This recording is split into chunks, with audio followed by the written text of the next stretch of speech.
Sun travels வடமாகாணத்தில் சட்டபூர்வமான அனுமதியுடன் இயங்குகின்ற visa consultants and ticket agent. உங்கள் பெறுமதியான கடவுச்சீட்டுகள், ஆவணங்கள் போன்றவற்றுக்கு பாதுகாப்பான அனுமதி பெற்ற நிறுவனம் சன் டிராவல்ஸ்.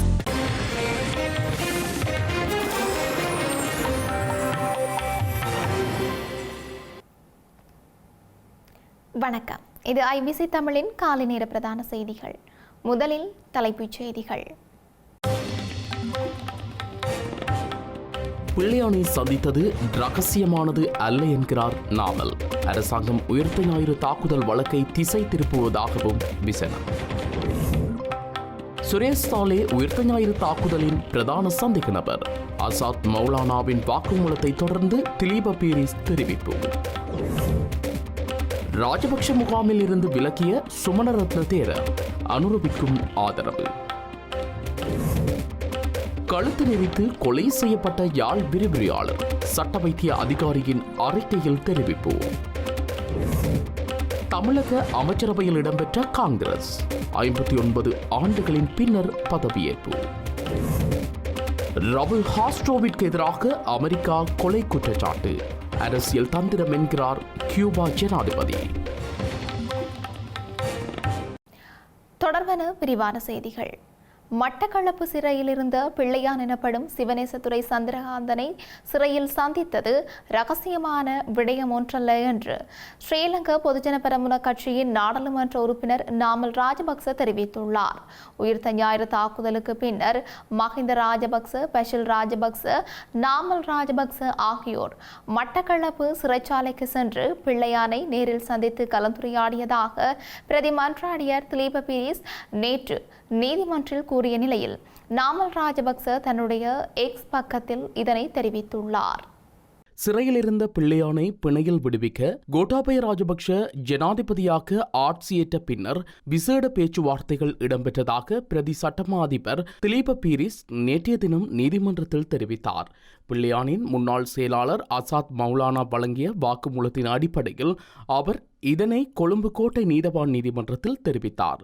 உயிர்த்த ஞாயிறு தாக்குதல் சம்பவம் தொடர்பில் பிரான்சில் வசித்து வரும் அசாத் மௌலானாவிடம் அங்குள்ள இலங்கை தூதரகத்தில் வைத்து விசேட புலனாய்வு பிரிவு அதிகாரிகள் வாக்குமூலம் ஒன்றை பதிவு செய்திருந்தனர்.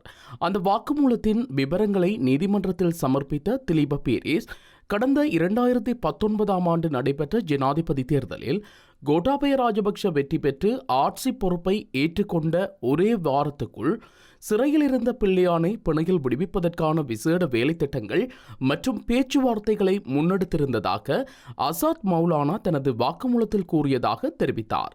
இந்த நிலையில் கடந்த 2018 ஆண்டு மற்றும் 2019 ஆண்டுகளில் தான் சிறையில் இருந்தபோது பிள்ளையான் என அறியப்படும் சிவனேசதுரை சந்திரகாந்தனை சந்தித்து ஒரு ரகசிய விடயம் அல்ல என நாமல் ராஜபக்ஷ கூறியுள்ளார்.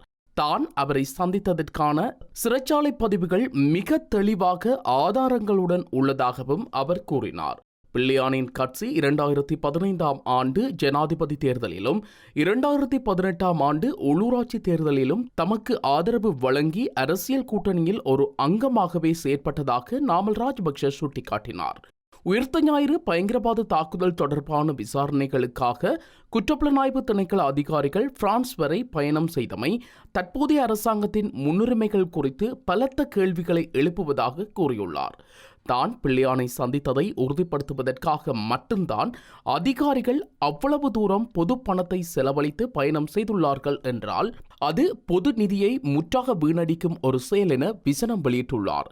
தேசிய மக்கள் சக்தி கட்சியானது உயிர்த்த ஞாயிறு தாக்குதல் குறித்து வெவ்வேறு காலகட்டங்களில் வெவ்வேறு விதமான விளக்கங்களை அளித்து வந்துள்ளதாகவும் இந்த துயர சம்பவத்தை தற்போதைய அரசாங்கம் தனது அரசியல் எதிரிகளை குறிவைப்பதற்காக பயன்படுத்த முயன்றால் அது தாக்குதலில் பாதிக்கப்பட்டவர்களுக்கும் அவர்களது குடும்பத்திற்கும் இழைக்கும் பெரும் அநீதியாகும் என தெரிவித்துள்ளார்.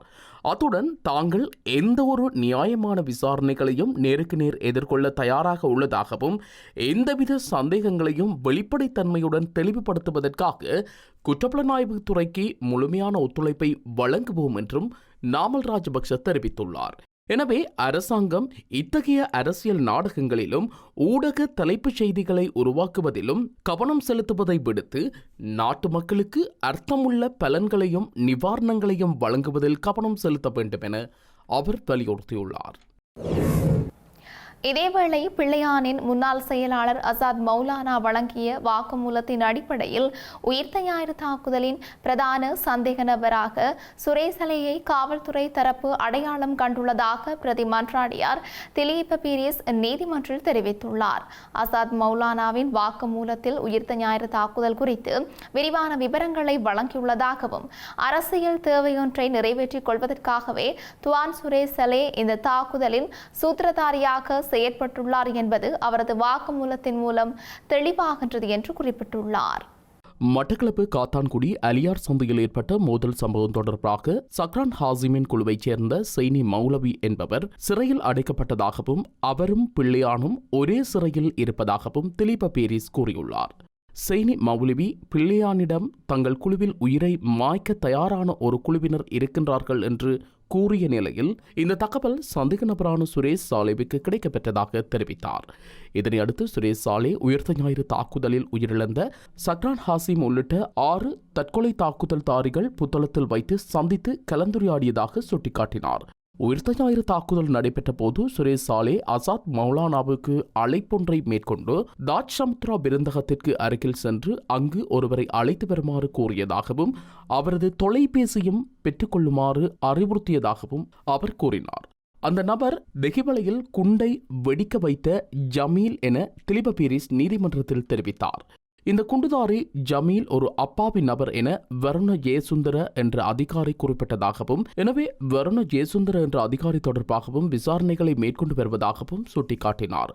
இந்த தாக்குதலின் பின்னர் மஹிந்த ராஜபக்ஷ, பெசல் ராஜபக்ஷ மற்றும் நாமல் ராஜபக்ஷ ஆகியோர் மட்டக்களப்பு சிறைச்சாலைக்கு சென்று பிள்ளையானை சந்தித்து கோட்டாபய ராஜபக்ஷ ஜனாதிபதியாகி ஒரு வாரத்தில் அவரை வெளியில் எடுப்பதாக தெரிவித்துள்ளனர். அதன் அடிப்படையில் கோட்டாபய ராஜபக்ஷ ஜனாதிபதியாக பதவியேற்ற பின்னர் இராணுவ புலனாய்வு பிரிவு தலைவராக இருந்த சுரேஷ் சாலே அரசு புலனாய்வு சேவையின் தலைவராக நியமிக்கப்பட்டதாக கூறினார். செய்னி மௌலவி விளக்கமறியலில் வைக்கப்பட்ட போது அவருக்கு பிணை எடுப்பதற்காக 2,50,000 ரூபாய் பணம் இராணுவ புலனாய்வு பிரிவினாலேயே செலுத்தப்பட்டதாகவும் குறிப்பிட்டார். அத்துடன் அசாத் மௌலானாவின் வாக்குமூலத்தின் மூலம் பிள்ளையானின் குழுவும் இராணுவ புலனாய்வு பிரிவும் இணைந்து செய்த பல குற்றங்கள் வெளிச்சத்திற்கு வந்துள்ளதாகவும் குறிப்பாக ஊடகவியலாளர் பிரகித் எக்னலிகொட கடத்தப்பட்டமை, கீத் நோயர் மீதான தாக்குதல், லசந்த விக்ரமதுங்க படுகொலை, உபாலி தென்னகோன் மீதான தாக்குதல் போன்ற சம்பவங்களுடன் இந்த குழுக்கள் தொடர்புபட்டுள்ளதாகவும் அவர் சுட்டிக்காட்டினார். பிள்ளையானின் குழுவைச் சேர்ந்த 2000க்கும் மேற்பட்டோருக்கு இராணுவ புலனாய்வு பிரிவிலிருந்து ஊதியம் வழங்கப்பட்டதாகவும் கூறினார். இவ்வாறான செயல்களை தடுக்குமாறு தான் இராணுவ தளபதிக்கு எழுத்துப்பூர்வமாக அறிவித்துள்ளதாகவும் திலீப பீரிஸ் கூறினார். உயிர்த்த ஞாயிறு தாக்குதலின் பின்னர் அசாத் மௌலானாவின் குடும்பத்தினர் அகுங்கல்லையில் உள்ள விருந்தகம் ஒன்றுக்கு வரவழைக்கப்பட்டதாகவும் அந்த விருந்தக விவர புத்தகங்கள் அனைத்தையும் கைப்பற்றியுள்ளதாகவும் கூறினார். எனவே சுரேஷ் சாலே உயிர்த்த ஞாயிறு தாக்குதலின் பிரதான சூத்திரதாரி என்றும் அவரை சுற்றியே ஏனையவர்கள் இயங்கியுள்ளதாகவும் தெரிவித்தார். சுரேஷ் சாலே இந்த செயலை யாருக்காக செய்தார் என்பது குறித்தும் விசாரணை நடத்தி வருவதாகவும் விசாரணைகள் முடிந்ததும் இதற்கு பொறுப்பான பிரதான நபர்களை சட்டத்தின் முன் நிறுத்த நடவடிக்கை எடுப்போம் என்றும் கூறினார்.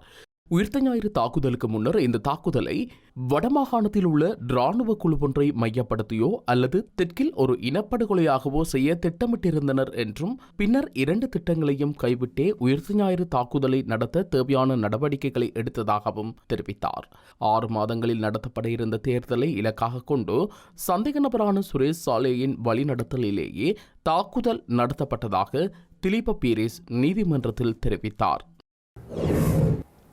மட்டக்களப்புக்கு பயணம் மேற்கொண்டுள்ள ஸ்ரீலங்கா ஜனாதிபதி அனுரகுமார திசாநாயக்கவை நேரில் சந்தித்து கலந்துரையாடியதை அடுத்து அவருக்கு தனது முழுமையான ஆதரவை வழங்கவுள்ளதாக சர்ச்சைக்குரிய மட்டக்களப்பு மங்களராம விகாராதிபதி அம்பிட்டியே சுமரரத்ன தேரர் அறிவித்துள்ளார். தாம் ராஜபக்ச முகாமிலிருந்து விலகிச் செயற்பட போவதாகவும் அவர் குறிப்பிட்டுள்ளார். இந்த சந்திப்பின் பின்னர் அவர் வெளியிட்டுள்ள காணொளியில் இந்த விடயங்களை சுட்டிக்காட்டியுள்ளார்.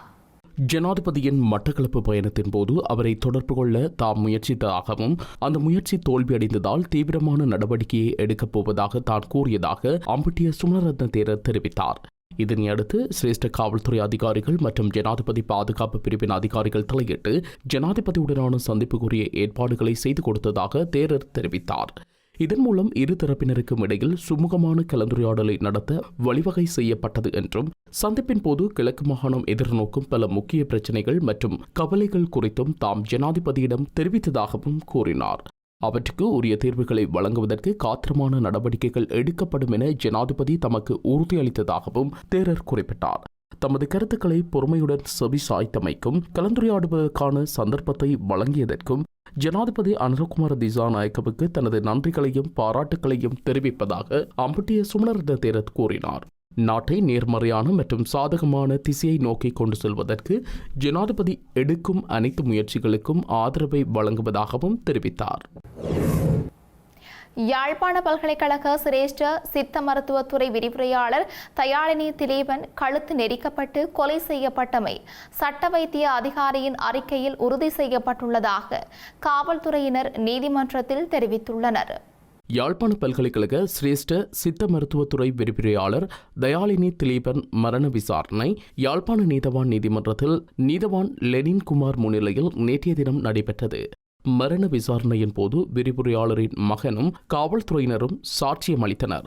இதன்போது சாட்சியமளித்த காவல்துறையினர் விரிவுரையாளரின் இறப்புக்கு காரணம் கழுத்து நெரிக்கப்பட்டு கொல்லப்பட்டமையே என சட்ட வைத்திய அதிகாரியின் அறிக்கையில் கூறப்பட்டதாக தெரிவித்தனர். அத்துடன் விளக்கமறியலில் வைக்கப்பட்டுள்ள இருவர் மீதும் சந்தேகம் உள்ளதாக தெரிவித்தனர்.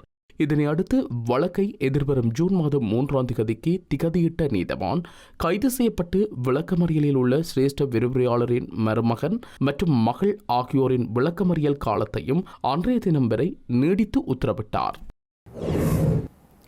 மட்டக்களப்பு மாவட்டத்தில் உள்ள கிராமப்புற வீதி நிர்மாணம், குடிநீர் விநியோகம் மற்றும் திடக்கழிவு பிரச்சினைகளை தீர்ப்பதற்கு அடுத்த வரவு செலவு திட்டத்தில் விசேட அவதானம் செலுத்தப்படும் என்று ஸ்ரீலங்கா ஜனாதிபதி அனுரகுமார திசாநாயக்க தெரிவித்துள்ளார். மட்டக்களப்பு மாவட்ட செயலகத்தில் நடைபெற்ற விசேட மாவட்ட ஒருங்கிணைப்பு குழு கூட்டத்தில் இதனை தெரிவித்துள்ளார். மட்டக்களப்பு மாவட்டத்தின் குடிநீர், நீர்ப்பாசனம் மற்றும் கைத்தொழில் தேவைகளுக்கான நீர் வழங்கல் திட்டங்கள் குறித்து மக்கள் பிரதிநிதிகளும் பொதுமக்களும் இணைந்து கலந்துரையாடி அறிக்கையொன்றை சமர்ப்பிக்குமாறு ஜனாதிபதி இங்கு அறிவுறுத்தினார். இதுகுறித்து கலந்துரையாடுவதற்காக நீர்வழங்கல் சபையின் தலைவர் உள்ளிட்ட அதிகாரிகளை அனுப்புவதாகவும் அவர் குறிப்பிட்டார். பாரிய அளவிலான திட்டங்கள் நடைமுறைப்படுத்தப்படும் வரை பொதுமக்களின் குடிநீர் பிரச்சினையை தீர்ப்பதற்கு தற்காலிகமாக அவசர நடவடிக்கைகளை எடுக்குமாறும் ஜனாதிபதி அதிகாரிகளுக்கு பணிப்புரை வழங்கினார். அத்துடன் நீர்வழங்கல் சபையினால் இதுவரை திட்டமிடப்பட்டுள்ள அனைத்து திட்டங்களுக்கும் தேவையான நிதி ஒதுக்கீடுகள் வழங்குமாறும் தெரிவித்தார். இதேவேளை மாவட்டத்தின் வீதிகள் மற்றும் பாலங்கள் அமைக்கும் திட்டங்களில் முன்னேற்றம் மற்றும் எழுந்துள்ள பிரச்சினைகள் குறித்து இந்த கூட்டத்தில் விசேட கவனம் செலுத்தப்பட்டதுடன் திட்டமிடப்பட்ட அனைத்து வீதிகளினதும் நிர்மாண பணிகள் இந்த வருடத்திற்குள்ளேயே ஆரம்பிக்குமாறு அதிகாரிகளுக்கு அறிவுறுத்தினார். மாவட்டத்தின் காணி பிரச்சினைகள், வனவிலங்கு திணைக்களத்தின் கீழுள்ள மேய்ச்சல் தரைகள் தொடர்பாக எழுந்துள்ள பிரச்சினைகள் மற்றும் அவற்றுக்கான சாத்தியமான தீர்வுகள் குறித்து இங்கு விரிவாக ஆராயப்பட்டது. மயிலத்தமிடு மாதவனை மேய்ச்சல் தரை தொடர்பிலான வர்த்தமானி அறிவித்தலை வெளியிடுமாறு நீண்ட காலமாக முன்வைக்கப்படும் கோரிக்கை குறித்தும் இதன்போது அவதானம் செலுத்தப்பட்டது. கிழக்கு மாகாணம் மீன்பிடி தொழிலின் மையமாக விளங்கும் வாழைச்சேனை துறைமுகத்தை முழுமையாக அபிவிருத்தி செய்வதற்கு எடுக்கப்பட்டுள்ள நடவடிக்கைகள் மற்றும் அதற்கான கலங்கரை விளக்கங்கள் ஒன்றின் தேவைப்பாடு குறித்தும் இங்கு கலந்துரையாடப்பட்டது. மேலும் மாவட்டத்தில் வெள்ள கட்டுப்பாடுகளுக்கான முன்னேற்பாடுகள், ஜானை மனித மோதலை குறைப்பதற்கான நடவடிக்கைகள் தொடர்பாகவும் இதன்போது கலந்துரையாடப்பட்டுள்ளது. டித்வா சூறாவளியினால் சேதமடைந்த வயல்களுக்கான இழப்பீடு வழங்கும் திட்டத்தின் முன்னேற்றம், வீடுகளுக்கு ஏற்பட்ட சேதங்களுக்கான இழப்பீடுகள் மற்றும் புதிய வீடமைப்பு திட்டங்களின் முன்னேற்றம் குறித்தும் ஜனாதிபதி ஆராய்ந்தார்.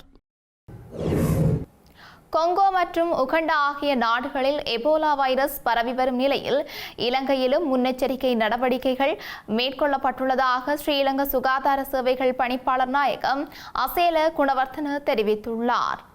இலங்கையில் எபோலா வைரஸ் தொற்று பரவுவதை தடுத்து 5 அம்ச திட்டத்தின் கீழ் நடவடிக்கை எடுக்கப்பட்டுள்ளதாக ஸ்ரீலங்கா சுகாதார சேவைகள் பணிப்பாளர் நாயகம் அசேல குணவர்த்தன தெரிவித்தார்.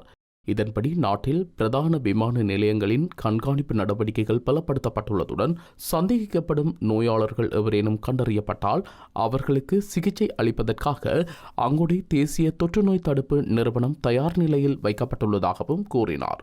அத்துடன் நோயை கண்டறிவதற்கான மருத்துவ ஆராய்ச்சி நிறுவனத்தின் ஆய்வக வசதிகள் மேம்படுத்தப்பட்டு தேசிய நோய் கண்காணிப்பு முறைமையும் வலுவூட்டப்பட்டுள்ளதாக தெரிவித்தார். மேலும் சுகாதார அமைச்சின் தொற்று நோய்கள் பிரிவு உலக சுகாதார நிறுவனத்துடன் நெருங்கிய தொடர்பை பேணி உலகளாவிய நிலைமைகளை தொடர்ந்தும் கண்காணித்து வருவதாகவும் குறிப்பிட்டார். எனினும் உலகளாவிய சுகாதார நிறுவனத்தின் அளவுகோல்களின்படி இலங்கை எபோலா பரவல் குறித்து மிக குறைந்த ஆபத்துள்ள நாடாகவே வகைப்படுத்தப்பட்டுள்ளதால் பொதுமக்கள் இதுகுறித்து வீண் அச்சமடைய தேவையில்லை என்றும் அத்தியாவசியமான அனைத்து முன்னெச்சரிக்கை நடவடிக்கைகளும் ஏற்கனவே எடுக்கப்பட்டுள்ளதாகவும் சுட்டிக்காட்டினார். தமிழக அமைச்சரவை விரிவாக்கம் இன்று காலை ஆளுநர் மாளிகையில் நடைபெறவுள்ள நிலையில் தமிழக அமைச்சரவையில் 59 ஆண்டுகளுக்கு பின் காங்கிரஸ் மீண்டும் இடம்பெற்றுள்ளது. தமிழக அமைச்சரவையில் காங்கிரஸ் சட்டமன்ற உறுப்பினர்கள் 2 இடம்பெற்றுள்ளனர். ராஜேஷ்குமார், பி. விஸ்வநாதன் ஆகியோரை தவேக அமைச்சரவையில் இடம்பெற்ற காங்கிரஸ் தலைமை நேற்று அனுமதி வழங்கிய நிலையில் இருவரும் அமைச்சர்களாக இன்று பொறுப்பேற்க உள்ளனர். 2 விமானங்களை சுட்டு வீழ்த்திய சம்பவம் தொடர்பாக கியூபாவின் முன்னாள் ஜனாதிபதியும் மறைந்த புரட்சியாளர் பிடல் ஹாஸ்ட்ரோவின் சகோதரருமான ரவுல் ஹாஸ்ட்ரோ மீது அமெரிக்கா கொலை குற்றச்சாட்டை முன்வைத்துள்ளது. அமெரிக்க குடிமக்களை கொல்ல சதித்திட்டம் தீட்டியது உள்ளிட்ட பிற குற்றச்சாட்டுகளையும் ரவுல் ஹாஸ்ட்ரோ மீது அமெரிக்கா முன்வைத்துள்ளது. 1996 ஆண்டில் பிரதர்ஸ் டு த ரெஸ்கியூ என்ற அமெரிக்க மனிதாபிமான அமைப்புக்கு சொந்தமான விமானங்களை கியூபா சுட்டு வீழ்த்தியமைக்கு எதிராகவே ரவுல் ஹாஸ்ட்ரோ மீது குற்றப்பத்திரிகை தாக்கல் செய்யப்பட்டுள்ளது. விமானத்தை சுட்டு வீழ்த்தி 3 அமெரிக்கர்கள் உட்பட 4 பேரை கொன்றதாக ஹாஸ்ட்ரோ மீது மேலும் 5 பேர் மீதும் குற்றம் சாட்டப்பட்டுள்ளது. கியூபாவின் கம்யூனிச ஆட்சி மீது அமெரிக்கா அழுத்தத்தை அதிகரித்து வரும் நிலையில் அந்த நாட்டு ஜனாதிபதி மிகுவல் தியாஸ் ஹானுல் இந்த குற்றச்சாட்டுக்களை எந்த ஒரு சட்ட அடிப்படையுமற்ற ஒரு அரசியல் தந்திரம் என்று குறிப்பிட்டுள்ளார். செய்திகளின் நிறைவாக மீண்டும் தலைப்புச் செய்திகள். பிள்ளையானை சந்தித்தது ரகசியமானது அல்ல என்கிறார் நாவல். அரசாங்கம் உயிர்த்த ஞாயிறு தாக்குதல் வழக்கை திசை திருப்புவதாகவும் விசனம். சுரேஷ் சாலே உயிர்த்த ஞாயிறு தாக்குதலின் பிரதான சந்தேக நபர். ஆசாத் மௌலானாவின் வாக்குமூலத்தை தொடர்ந்து திலீப பீரிஸ் தெரிவிப்பு. ராஜபக்ஷ முகாமில் இருந்து விலக்கிய சுமணரத்ன தேரர் அனுரவிக்கும் ஆதரவு. கழுத்து நெரித்து கொலை செய்யப்பட்ட யாழ் விரிவிரியாளர் சட்ட வைத்திய அதிகாரியின் அறிக்கையில் தெரிவிப்பு. தமிழக அமைச்சரவையில் இடம்பெற்ற காங்கிரஸ் 59 ஆண்டுகளின் பின்னர் பதவியேற்பு. ரவுல் ஹாஸ்ட்ரோவிற்கு எதிராக அமெரிக்கா கொலை குற்றச்சாட்டு, அரசியல் தந்திரம் என்கிறார் கியூபா ஜனாதிபதி. இத்துடன் ஐபிசி தமிழின் காலை நேர பிரதான செய்திகள் நிறைவு பெற்றன. உடனுக்குடன் செய்திகளை அறிந்து கொள்ள ibctamil.com என்ற எமது இணையதளத்தை பார்வையிடுங்கள். வணக்கம்.